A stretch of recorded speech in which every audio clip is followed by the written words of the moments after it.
There is trouble brewing in the sick, twisted world of Islamic apologetics. Muslim apologists of the past relied on deception as their primary weapon in controlling the minds of their gullible followers. And over the centuries, they built up the most spectacular arsenal of lies the world has ever seen. The Quran has been perfectly preserved right down to the letter. The Quran is full of miraculous scientific insights that are only being verified today. The Quran is a literary miracle. Muhammad was the greatest man who ever lived. Muhammad abolished slavery. Muhammad gave women unprecedented rights. Muhammad is mentioned by name in the Bible. Historically, Muslim apologists would say absolutely anything to make their followers feel good about their religion. But now, we've got their sources. And we've got the technology to expose centuries worth of lies. So, the job of a Muslim apologist today is to let Muslims down as gently as possible. 21st century Muslim apologists are trying to soften the blow of reality. The problem is that they're doing this in different ways, and as they attempt to acknowledge or cover up various facts, they end up condemning each other and calling each other liars. Let's look at a simple example. Take the age of Aisha. According to Islam's most trusted sources, Muhammad married a little girl named Aisha when she was 6 or 7 years old, and he had sex with her when she was 9 years old. Now, here's a quick summary of the last 30 years of Islamic apologetics on this issue. Prophet Muhammad sallallahu alaihi wasallam was the greatest man in history. His character was perfect. That's why Allah subhanahu wa ta'ala declares in Surah 33, verse 21 of the Holy Quran that Prophet Muhammad sallallahu alaihi wasallam is a beautiful pattern of conduct for Muslims to imitate. Quick question. If Muhammad was the greatest man in history, why did he have sex with a 9-year-old girl? Well, you know, funny thing is, she wasn't 9 years old.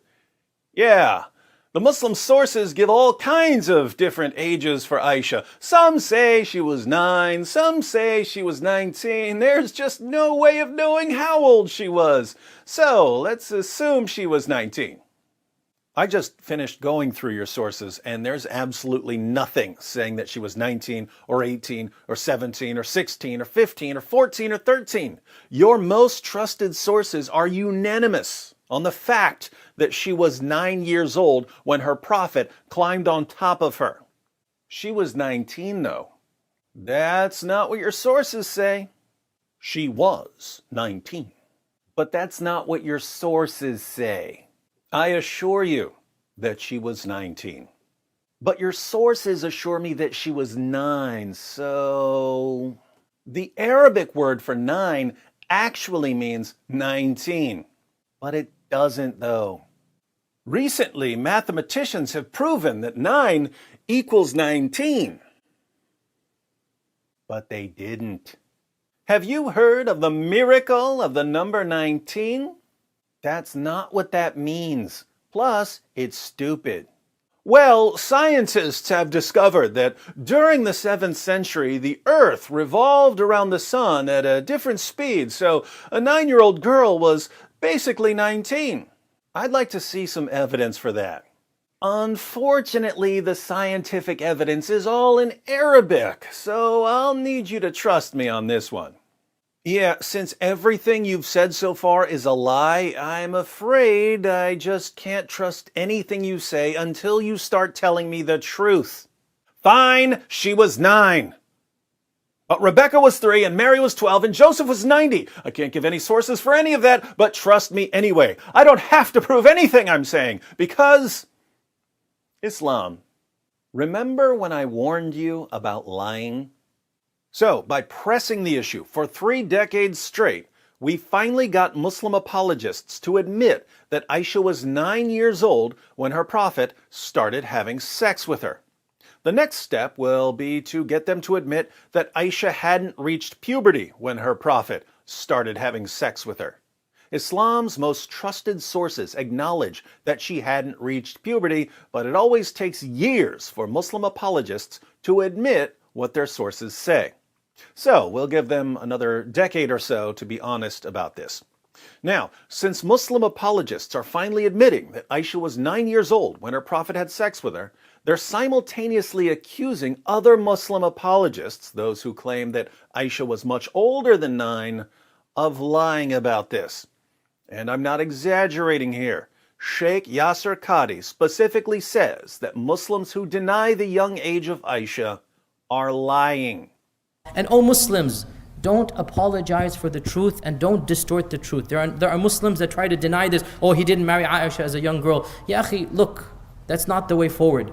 We don't lie for the sake of our religion. Astaghfirullah. We have the truth. We're not going to cover up the truth if people find it embarrassing. This is the reality. Deal with it. What is Sheikh Qadhi's rebuke to Muslim apologists who say that Aisha was older than 9? That's not the way forward. We don't lie for the sake of our religion. Astaghfirullah. Interestingly, Shabir Ali has been claiming for years that Aisha was much older than 9 when her prophet had sex with her. Ruqayya Waris Maqsood has actually written a pamphlet on this, which might be found in some of the internet sites, in which she analyzes some of the reports, and she found that in fact there was some mistake in the dates, and it seems that Aisha might have been 16 at the time when she got betrothed to the Prophet and 19 at the time of the consummation of the marriage. One is a sister in the UK, Ruqayya Waris Maqsood. Her brief treatise on this has been published by the Islamic Propagation Center International in Birmingham. And that's an excellent summation of the evidence that goes to show that Aisha radiallahu anha must have been much older than the ages which are mentioned in the hadith that is most notorious about this. We should not accept without critical investigation the simple declaration that Aisha was as young as some of the narratives in our traditions indicate. The age that is reported for Aisha radiallahu anha in that popular hadith has been misstated. And it may have been the case that Aisha's age got exaggerated downward. And then, of course, they start exaggerating the age downwards to make her age younger and younger. Probably in her teens, and as people told and retold the story of how young she was, they exaggerated her age downwards. And if Aisha was 17 at that time, and then she moved in with the Prophet ﷺ a year later, it would mean that she was 18 at the time when she moved in to live with the Prophet ﷺ. So that's a far cry from 9 years old. It's double the age. How old was she, Shabir? And it seems that Aisha might have been 16 at the time when she got betrothed to the Prophet and 19 at the time of the consummation of the marriage. Your rebuttal, Yasir? We don't lie for the sake of our religion. Astaghfirullah. And it may have been the case that Aisha's age got exaggerated downward. That's not the way forward. Probably in her teens. We don't lie. It would mean that she was 18 at the time when she moved in to live with the Prophet ﷺ. We're not going to cover up the truth if people find it embarrassing. This is the reality. Deal with it. Is it just me, or are you absolutely loving the implosion that's taking place before our eyes? Not just on this issue, but on every issue in Islamic apologetics? Muslim apologists can't agree on anything, and they are quick to start calling each other liars and hypocrites and unbelievers. And the condemnations are flying in every direction. In my next video, we'll see Shabir Ali go on the offensive, openly declaring that a 9-year-old girl is simply too young for marriage, thus condemning Yasir Qadhi, Adnan Rashid, Muhammad Hijab, Ali Dawa, and every other Muslim apologist who admits that their illiterate 7th century caravan robber of a prophet had sex with a 9-year-old girl. Fun times ahead.